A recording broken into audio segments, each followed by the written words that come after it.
Hello my listeners, कैसे हैं आप सब। आ चुके हैं आप लोगों के लिए डार्क ऑब्सेशन ऑफ साइको आशिक का न्यू एपिसोड। तो चलिए शुरू करते हैं। अब जायरा को इतना तो समझ में आ चुका था कि अगर वो यहाँ खड़े स्टाफ के सामने अपनी बातें बोलेगी तो कुछ ना कुछ बातें तो ये लोग समझ ही जाएंगे और जाकर के सारी बातें कबीर के कानों में भर देंगी, जिसकी वजह से वो एक कोपचा पकड़ते हुए कहती है, अगर मुझे थोड़ी सी प्राइवेसी मिल जाती तो। लेकिन ये बात शायद उन सारे खड़े स्टाफ्स को समझ नहीं आया था, जिसे घूरते हुए जारा देखकर कहती है, देखो तो ये बात तो समझ में नहीं आई इनको।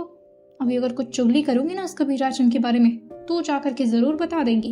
ये सारी बातें वो इशिता से फोन पर बात करते करते ही बोले जा रही थी, जिसे देख करके इशिता कहती है, अभी तो तू साइड में चली जाना, बेवकूफ है क्या, उस कमरे में कोई जगह नहीं है क्या। जायरा जल्दी से कर्टन के ठीक बगल में आकर के ऑलमोस्ट छुपते हुए कहती है, अच्छा सुन, मुझे लगता है ना ये लोग मुझे दुल्हन बनाकर ही मानेंगे। अगर मेरे पास उस कबीर राजन की कोई कमजोरी नहीं हुई ना इशिता, तो मैं बहुत बुरी तरह से फंस जाऊंगी। अभी के लिए उस यशु के बारे में कुछ तो पता लगा, हो सकता हो कि अगर कबीर उसके लिए सीरियस हो तो शायद मैं बच जाऊं यशु का नाम लेकर के। इशिता कहती है, तेरे पास दिमाग तो है, मतलब मुझे लगा था कि तू वाकई खाली है पूरी तरह से ऊपर से, मगर ऐसा नहीं है। चल ठीक है, तू ऐसा ही बोलना, बाकी देखती हूँ मैं इस यशु का।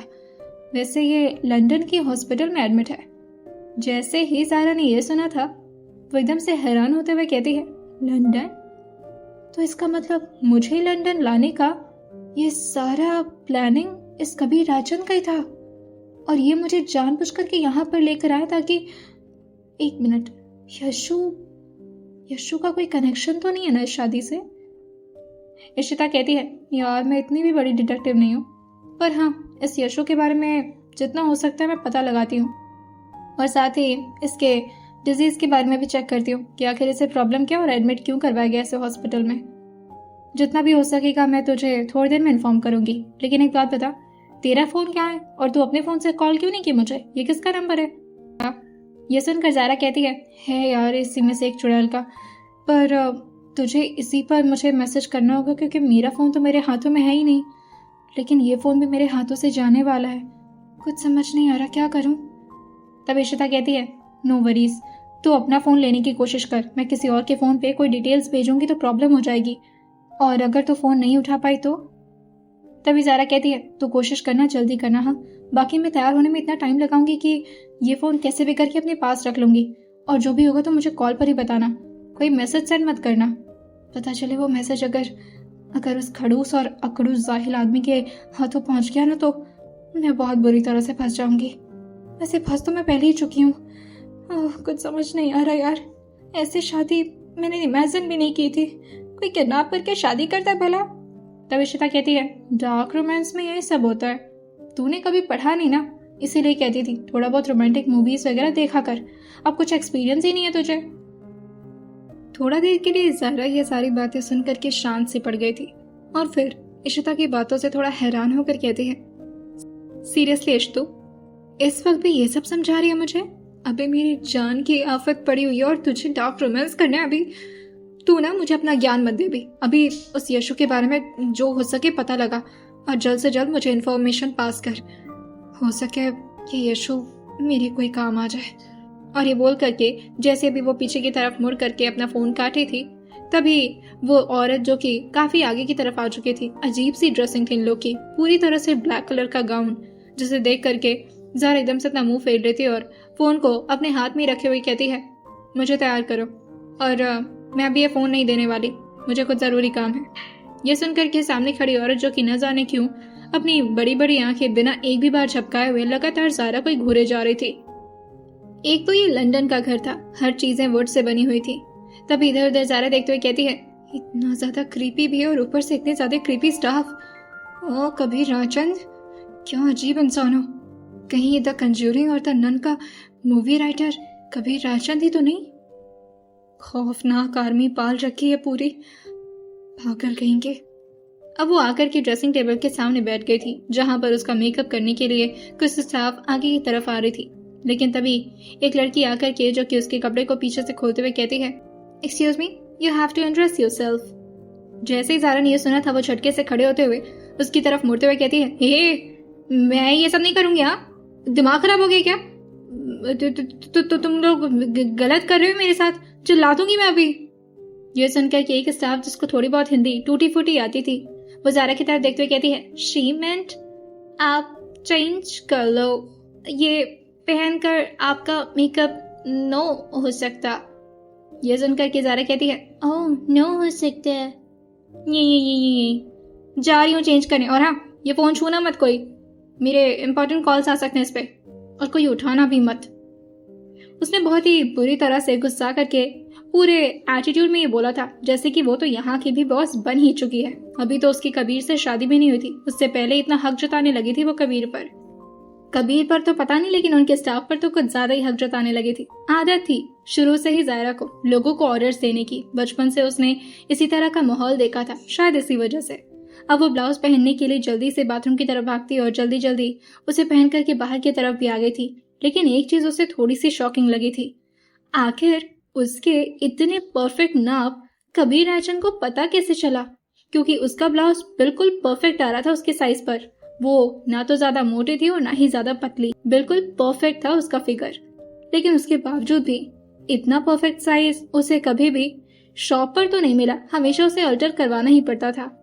वो आकर के मिरर के सामने खुद को देखती और फिर अपने बालों को पीछे करते हुए कहती है, ओह गेस काफी अच्छा करते हैं मिस्टर कबीर राजचंद। वैसे ये ब्लाउज उन्होंने बनवाया होगा? Oh not obviously. लेकिन ज़ारा के दिमाग में न जाने क्यों ये बात कुछ ज्यादा ही ट्रिगर कर रही थी, इतना सही साइज इनको पता कैसे चला, क्योंकि इतनी सही साइज तो मुझे खुद भी नहीं पता है अपनी। खैर, और फिर वो आकर के बैठ चुकी थी अपनी चेयर पर और बार बार उसकी नजर फोन पर ही जा रही थी। एक तरफ उसे लगातार तैयार किया जा रहा था और दूसरी तरफ उसका ध्यान जो कि फोन से एक पल के लिए भी नहीं हट रहा था। उसकी जुबान पर सिर्फ एक ही बात था, कम ऑन इश्तो कम ऑन, कुछ तो बता मुझे, क्या करूं, कहाँ फंस गई हूँ। लेकिन फिर वो पीछे की तरफ मुड़कर एक स्टाफ जो कि टूटी फूटी इंग्लिश बोल रही थी उससे कहती है, well do you know the name of Yashu, have you ever heard about him?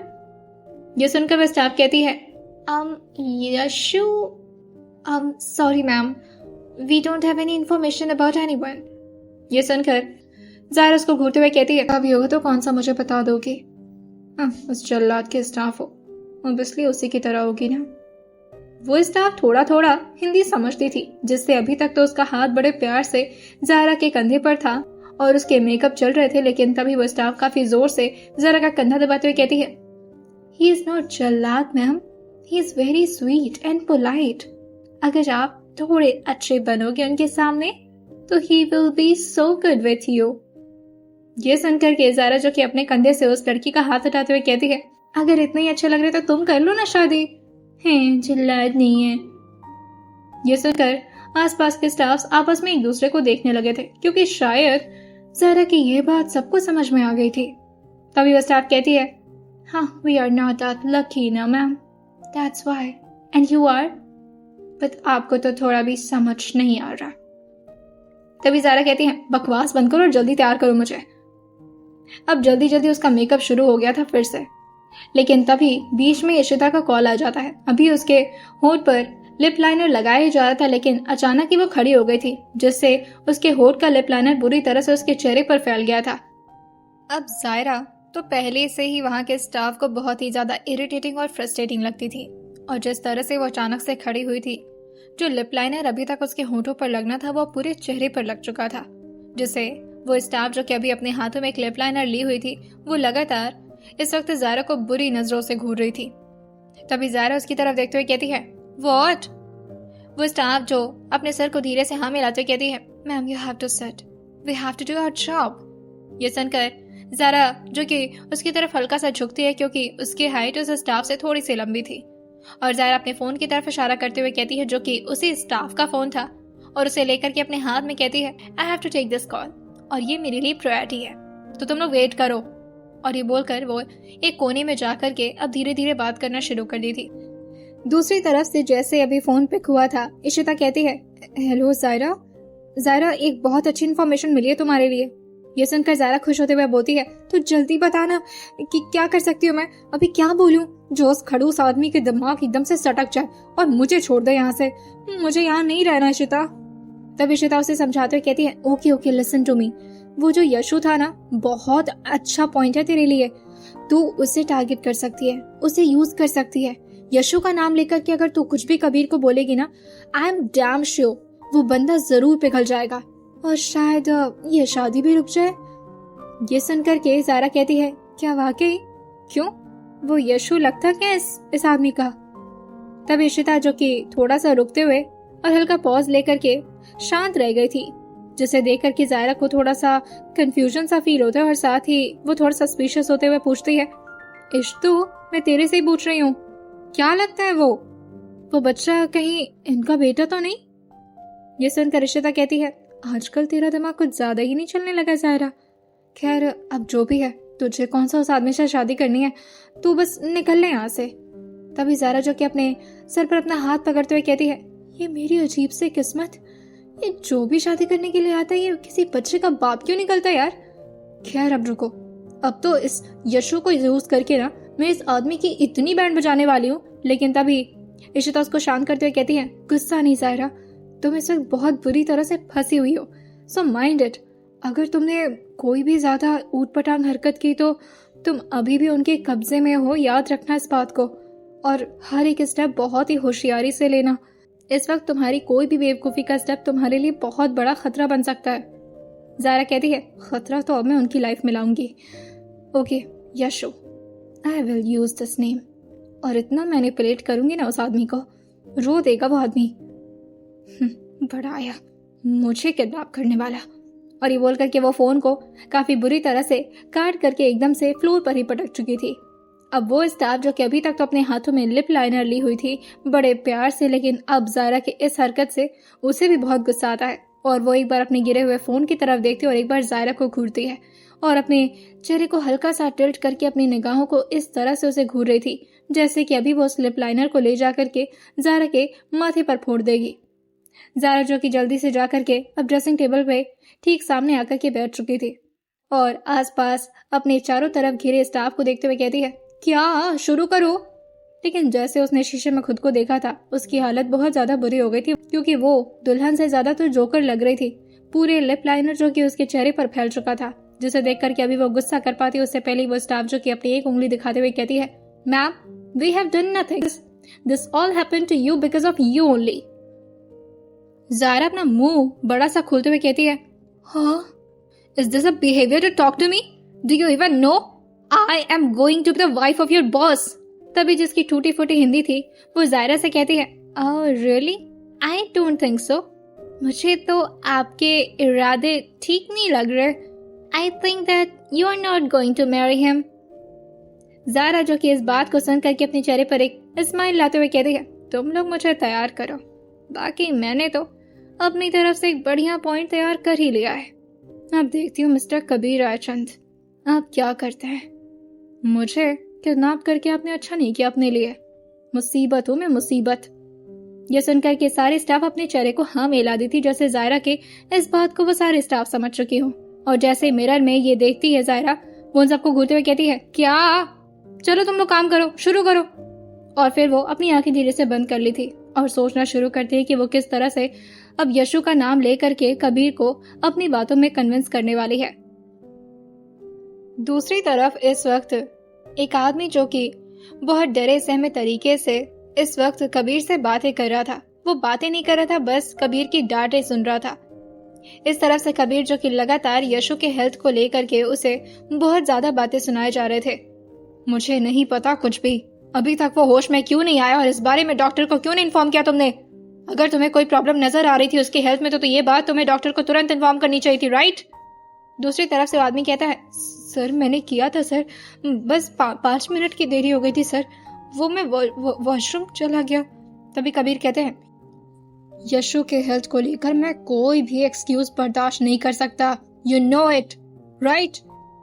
दूसरी तरफ से आवाज आती है, सर वो मैं अभी तो वो ठीक है सर, थोड़ी देर में होश में आ जाएंगे, डॉक्टर ने बोला है। यह सुन करके कबीर अपने सर को हाँ मिलाते कहते हैं, अगर 5 मिनट से 8 मिनट भी हुए तो है ना, तो बहुत बड़ी प्रॉब्लम हो सकती थी। तुम्हें नहीं पता है कि यशु मेरे लिए कितना मैटर करता है। तुम बस एक एम्प्लॉय हो, लेकिन तुम मेरा दर्द नहीं समझोगे और ना मुझे तुम्हें समझाना है। लेकिन यशु के हर एक सेकंड के अपडेट्स मुझे चाहिए और उसके साथ कोई ना कोई हमेशा होना चाहिए। बहुत ख्याल रखो उसका। और ये काम बस कुछ ही दिनों का है, क्योंकि उसके बाद तो उसके पास आ रहे हैं उसके पास उसका ख्याल रखने के लिए। लेकिन तब तक मेरे बच्चे का बहुत अच्छे से ख्याल रखना। ये बोलते बोलते उनकी आवाज़ थोड़ी सी डीप हो गई थी और साथ ही थोड़ी शांत भी।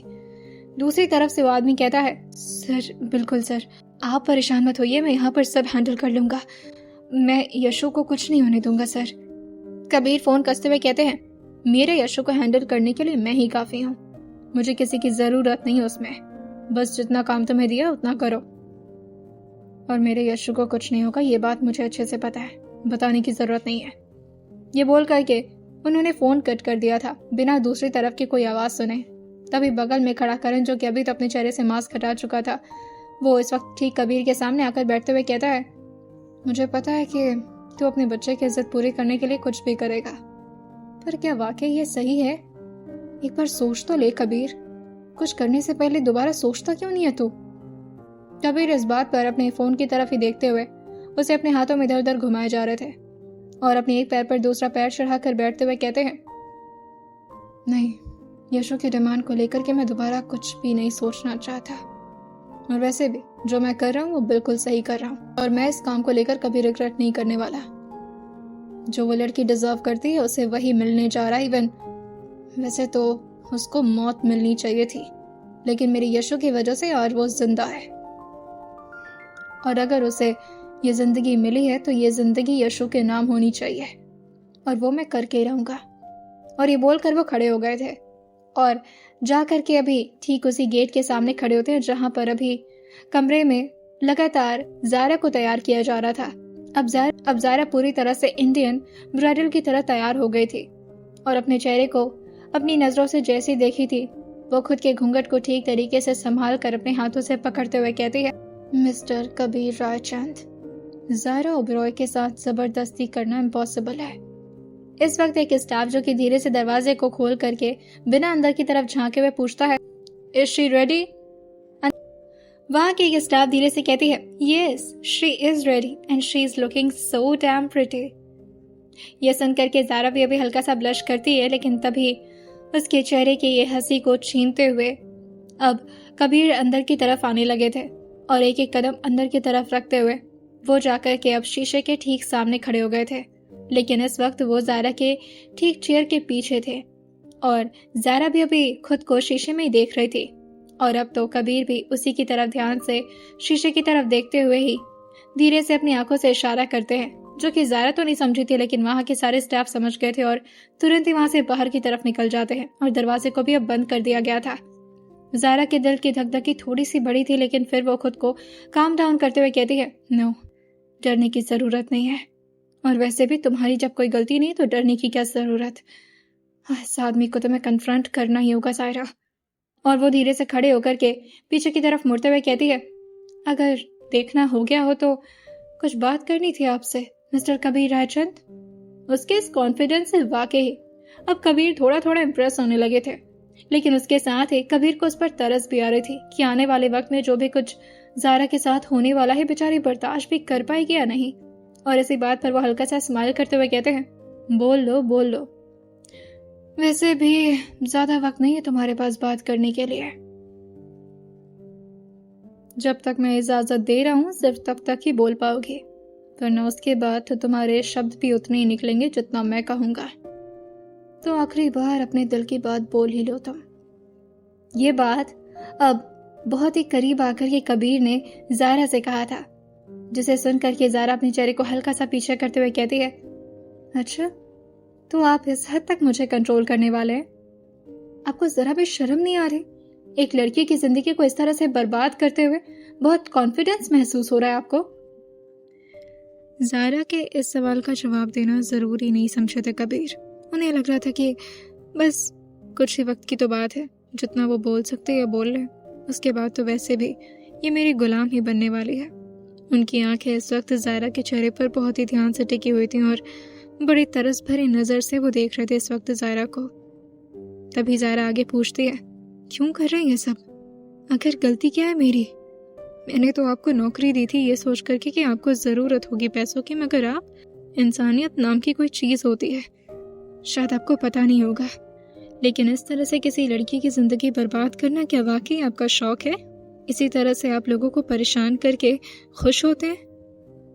अब ये सारी बातें जो एक एक करके कबीर सुनते जा रहे थे, लेकिन फिर भी एकदम से शांत खड़े थे, इसका कोई भी जवाब नहीं देते। वो आगे ज़ायरा खुद ही उनसे पूछती है, अगर आपको मुझसे कुछ चाहिए तो आप मुझे बता सकते हैं, शादी क्यों करनी है मुझसे?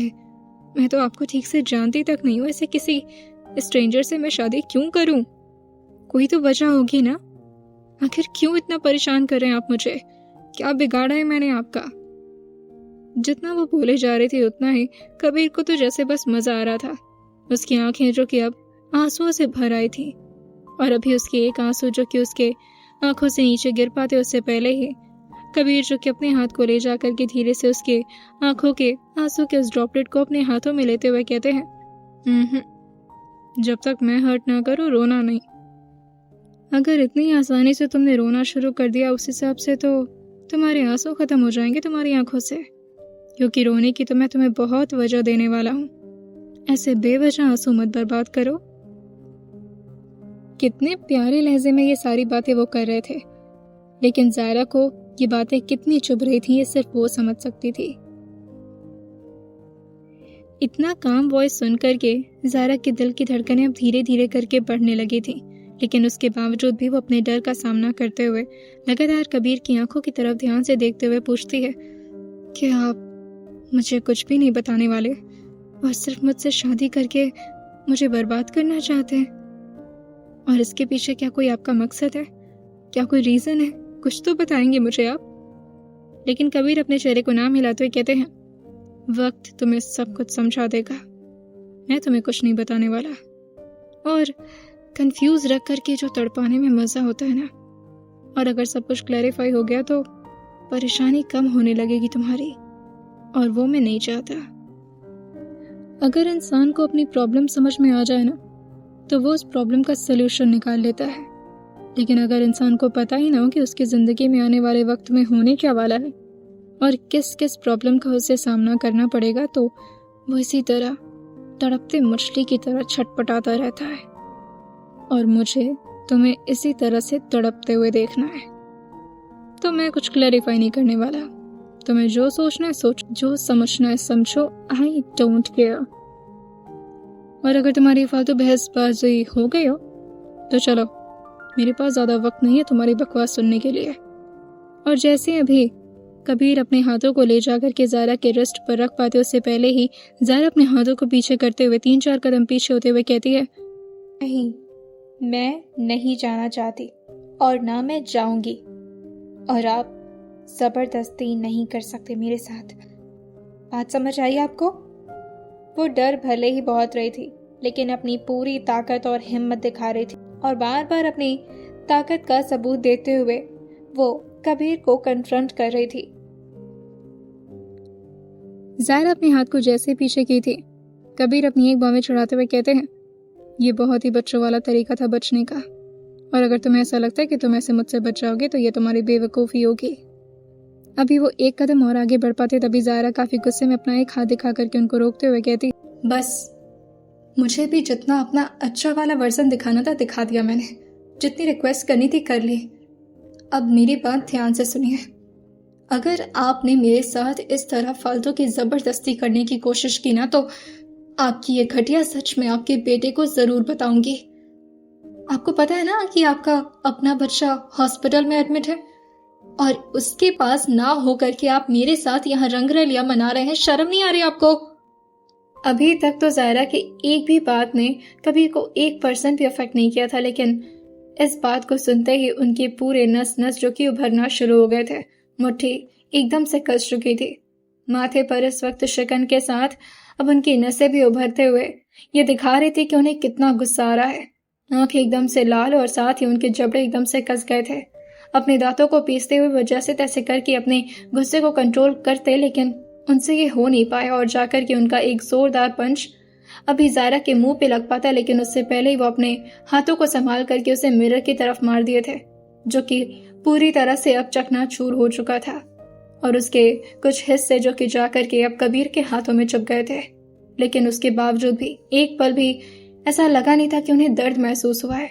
शायद उनके अंदर का दर्द इस बाहर के चोट से बहुत ज्यादा था।